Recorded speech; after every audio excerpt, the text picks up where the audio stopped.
Sri Sachidananda Sadguru Sainath Maharaj Ki Jai. Sri Sai SATCHARITRA, An Insight. Episode 72. My humble prostrations at the lotus feet of our Sadguru Sai. By the divine grace of Sai, an attempt has been made to translate the gist of the divine discourse of Sri Ramanathan brother telecasted in Sai TV. This is purely done to share the glory of Sai and his divine teachings with more insight to the aspirants. Om Gurur Brahma Gurur Vishnuhu Gurur Devo Maheshwaraha Gurur Sakshat Parabrahmam Tasmai Shri Gurave Namaha. In the previous episode, we were listening about the story of a rich person who approached Baba seeking Brahmanyana. Baba made him to sit next to him in his darbar and slowly made him forget his motive by making his thoughts engrossed in the events of Sai's court. Usually, Baba would converse with all those who come to have his darshan. At times, he would narrate some stories, parables, and the person concerned with the subject or seeking Baba's guidance will for sure catch its purport and apply it. Others will enjoy the wit and humor and partake the spiritual wisdom generously shared by Baba to their heart's content and follow in their life. We have heard a lot about the glories of Sai Darbar. Baba utilized this opportune to teach his devotees a moral code of love, forgiveness, charity, contentment, inner peace, and devotion to God and Guru. Now, getting back to the original thread, we heard in the previous episode that Baba sent a small boy to get a loan of rupees 5 from Nandu Marwari with a promise that he would repay it soon. Then to Bala the grocer and couple others. Whereas the boy returned empty-handed as none of them were available in their home. Omniscient Baba was aware that none of those persons were available, but he had to demonstrate this experiment with a reason which will be unfolded shortly. This rich person was observing all these happenings. He had a bundle of rupees 250 comprising of 25 currency notes of rupees 10 in his pocket. But he never bothered to offer that paltry sum of rupees 5 to Baba, though Baba had been assuring through that boy that he would repay the loan. The miser never bothered to share that meager amount of rupees 5 to Baba, knowing for certain that Baba, the epitome of truth, would keep up his promise and repay the loan. Still, his mind was not prepared to give that small amount, but had come to seek the most precious and the greatest spiritual knowledge, that is Brahmanyana, from Baba. Though the rich person knew the virtues of Baba, that is Sai is Parabrahman incarnate, still he is not ready to give that 5 rupees as there is an iota of doubt. What if Baba doesn't repay the money? A person who has no heart to share with the needy even this small amount, despite the fact that it would also be repaid in a short while, then such a person is said to be caught up with greed. This thought dominates his mind, which is considered to be one among the 6 enemies that are impediments for a spiritual seeker's progress. These are called as Arishad Vargas, or the 6 passions of mind: Kama, lust; Krodha, anger; Lobh, greed; Moha, attachment; and Mada or Ahankar, pride. Now the visitor also became impatient. Devotees, we already heard that he hired a Tonga for both onward and return journey for the sake of saving more money. And he also requested Baba to grant him the greatest spiritual truth, Brahmanyana, soon. He added, I have traveled a long distance to reach here, only for the sake of receiving the wisdom of Brahmanyana, and I am in need of nothing else.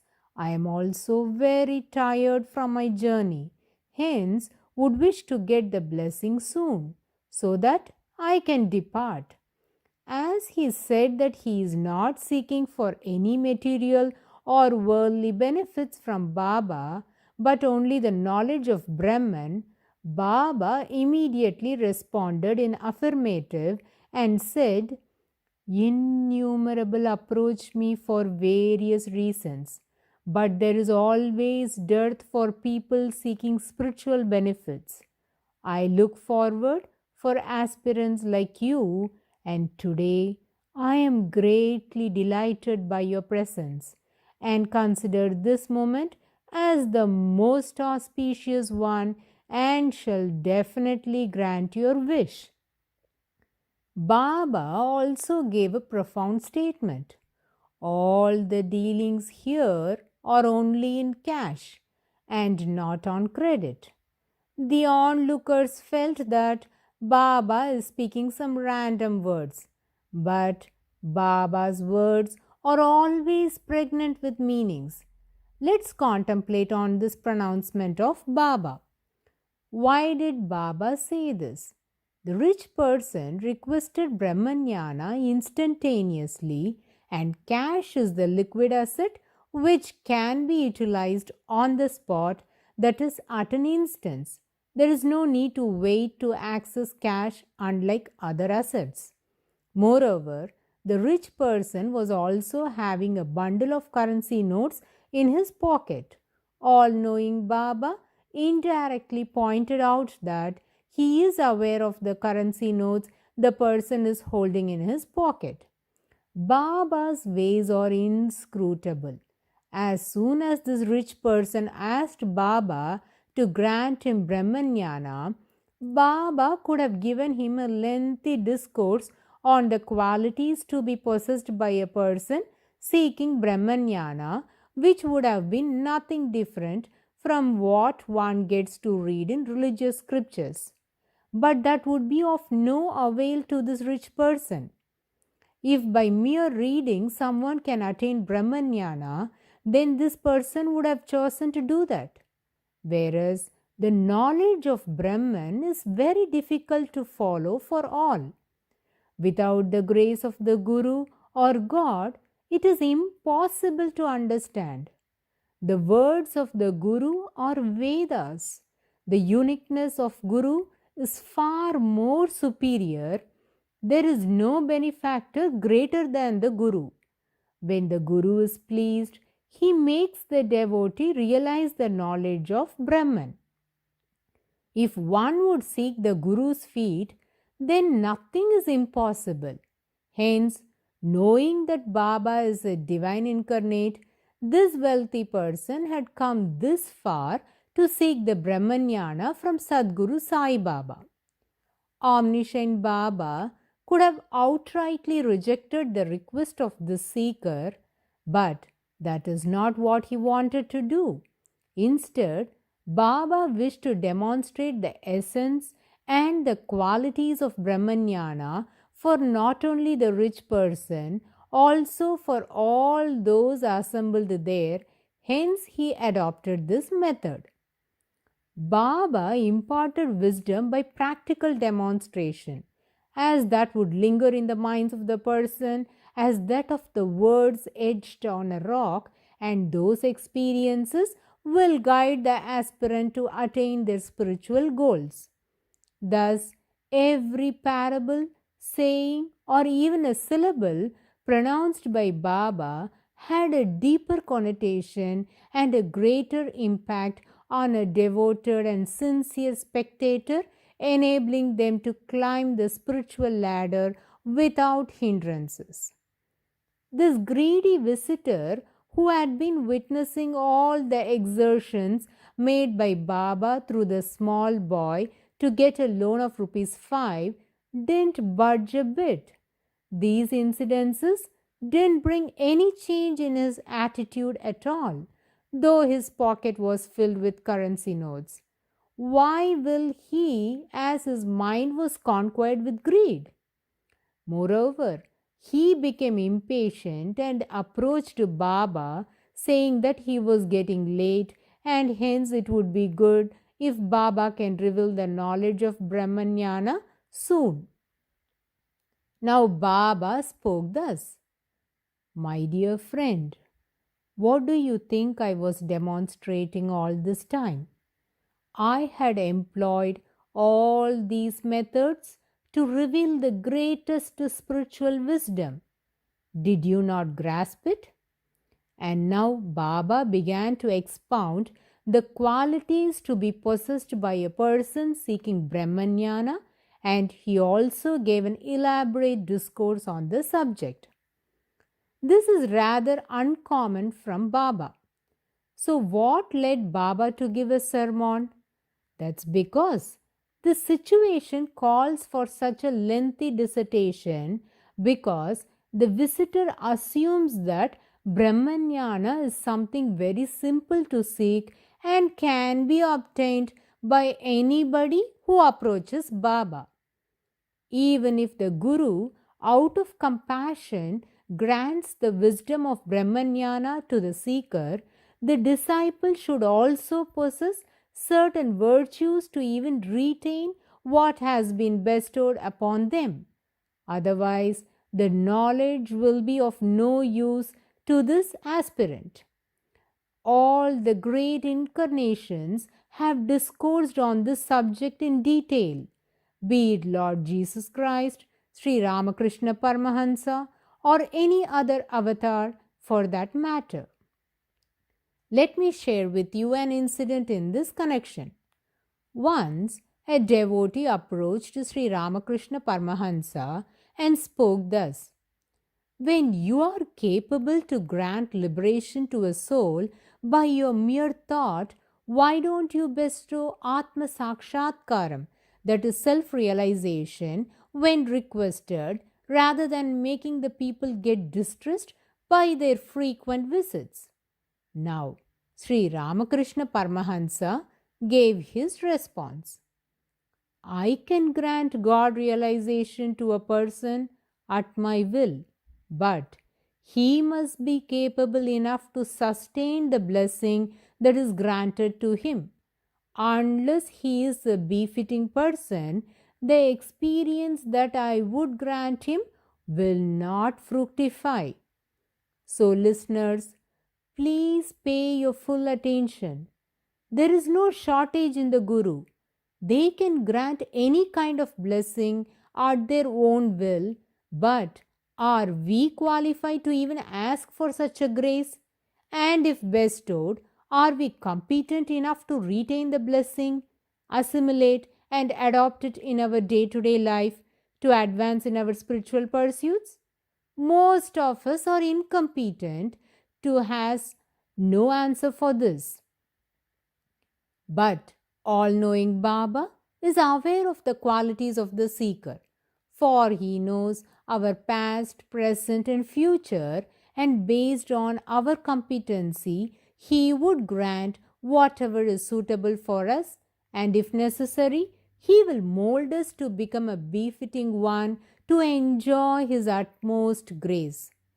Though Baba gave a detailed explanation on this topic, they were all spoken as simple dialect, enabling even a layman to comprehend.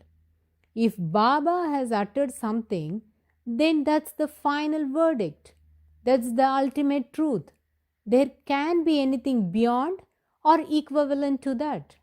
His statements were never superfluous. Though Baba has loaded his pronouncements with the philosophies of Brahmanyana, which is difficult to contemplate, let us listen keenly and patiently to grasp its purport. Baba professed, "My friend, Brahmanyana is as difficult as walking on a razor's edge," and started to list down the 5 qualities to be possessed by a seeker.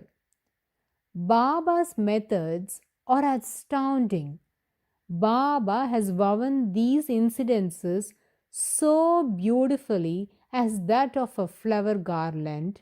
Every aspect of this miracle has a connection with the qualities that he has listed down. Oh, how amazing is the divine sport of our Sadguru Sai! All these incidences took place at the will of Baba, and he has so skillfully linked these connections, which are par excellent. The qualities to be possessed by a spiritual aspirant adds up to 5. The loan amount that Baba was seeking was also rupees 5. Baba cleverly connected the dots, enabling the devotees to easily assimilate the philosophy. Now let's listen to those 5 qualities that has to be surrendered. First and foremost is 5 pranas, second 5 indriyas, third is mind, fourth is intellect, and fifth is ahankara. Listeners might think, "Oh, these are very simple and can be easily submitted." This was my thought too when I first glimpsed through this chapter in Sri Sai SATCHARITRA.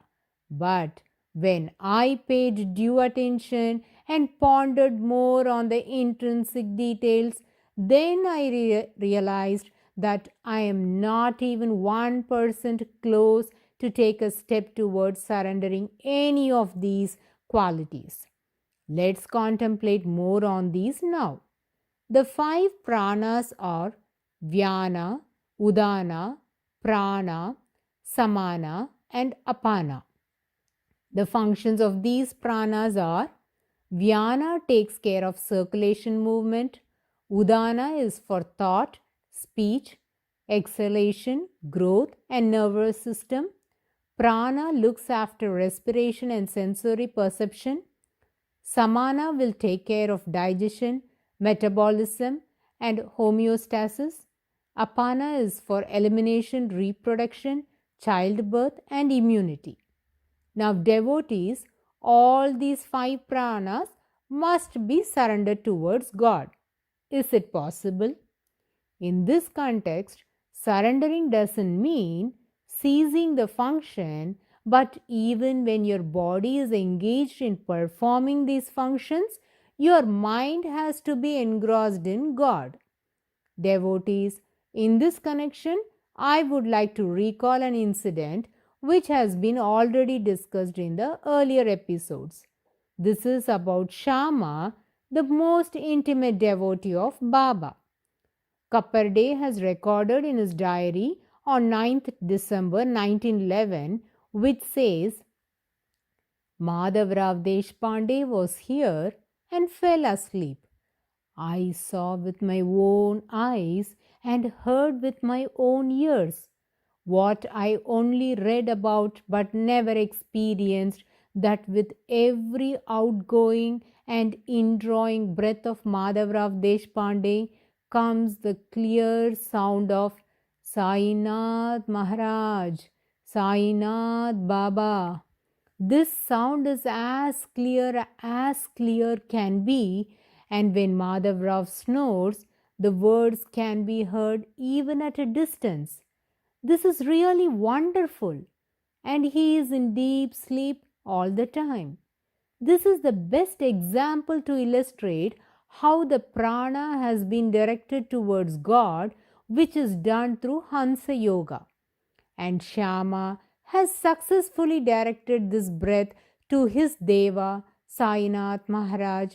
Similarly, one needs to surrender all their 5 pranas to Baba.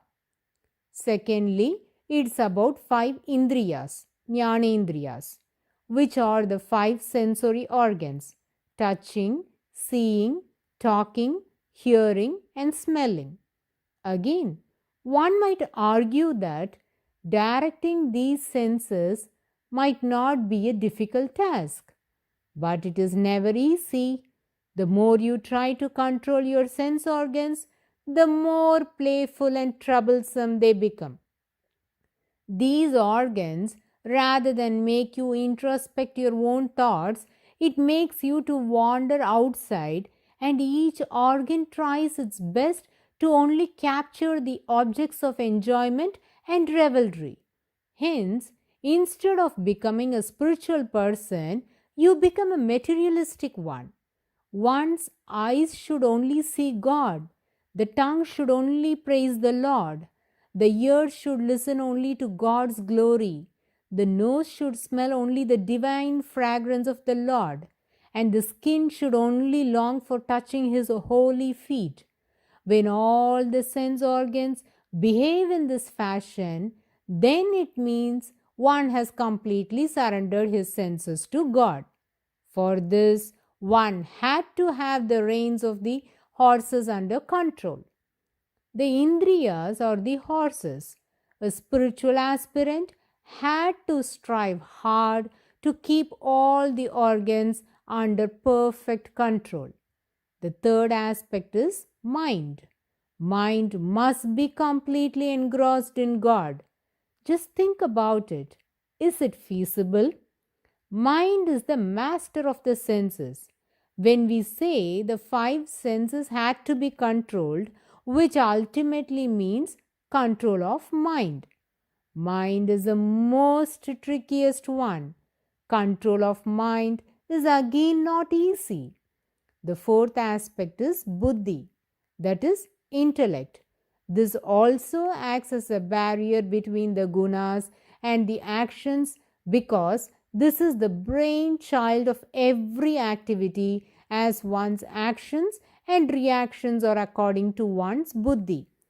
The intellect should be directed towards God. The fifth one is ahankara, that is ego.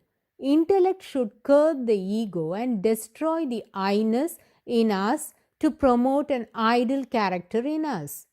The pranas, senses, the mind, and the intellect are the seat of desire. Wisdom obscured by desire confuses the embodied soul. Therefore, one should at the outset subdue the senses which destroy knowledge and wisdom. Hence, the knowledge of the self can be imparted only by God and Gurus. Now you might understand what Baba meant by his pronouncement that the knowledge of Brahman is as difficult as walking on the razor's edge. So, without purity of mind, one cannot attain self-realization. Where there is greed, there is no scope for concentration on God or even thinking about Him. Devotees, these five qualities are not new to us. The same is signified in the sloka Kayena vacha manasendriyarva buddhyatmanava prakrute svabhavat karomi yadyat sakalam parasmai narayanayeti samarpayami. This stanza is also included in one of the aratis of Baba, which means whatever I do with the body, speech, mind, or the sense organs, either by discrimination of the intellect, or by the deeper feelings of the heart, or by the existing tendencies of the mind, will do them all without ownership, and I surrender them at the feet of Lord Narayana.